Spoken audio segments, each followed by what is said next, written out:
Price Lord. இன்றைய தியானம் சங்கீதம் 135வது அதிகாரம் 1 முதல் 14 வரை. அல்லேலுயா. கர்த்தருடைய நாமத்தை துதியுங்கள். கர்த்தரின் ஊழியக்காரரே துதியுங்கள்.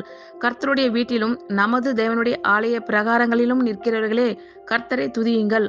கர்த்தர் நல்லவர், அவருடைய நாமத்தை கீர்த்தனம் பண்ணுங்கள், அது இன்பமானது. கர்த்தர் யாக்கோபை தமக்காகவும் இஸ்ரவேலை தமக்கு சொந்தமாகவும் தெரிந்து கொண்டார். கர்த்தர் பெரியவர் என்றும் நம்முடைய ஆண்டவர் எல்லா தேவர்களுக்கும் மேலானவர் என்றும் நான் அறிவேன். வானத்திலும் பூமியிலும் சமுத்திரங்களிலும் எல்லா ஆழங்களிலும் கர்த்தர் தமக்கு சித்தமானதை எல்லாம் செய்கிறார்.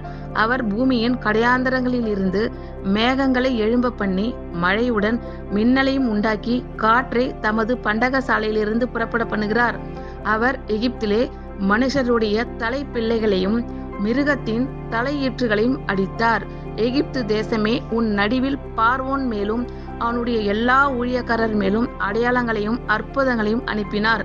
அவர் அநேகம் ஜாதிகளை அடித்து பலத்த ராஜாக்களை கொன்று எமோரியரின் ராஜாவாகிய சீகோனையும் பாசானின் ராஜாவாகிய ஓகையும் கானானின் சகல ராஜ்யங்களையும் அழித்து அவர்கள் தேசத்தை தம்முடைய ஜனமாகிய இஸ்ரவேலுக்கு சுதந்திரமாக கொடுத்தார்.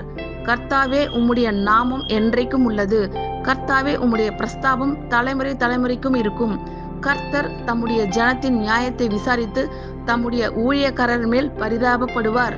ஆமேன். கர்த்தர் உங்கள் அனைவரையும் ஆசீர்வதிப்பாராக. God bless you all.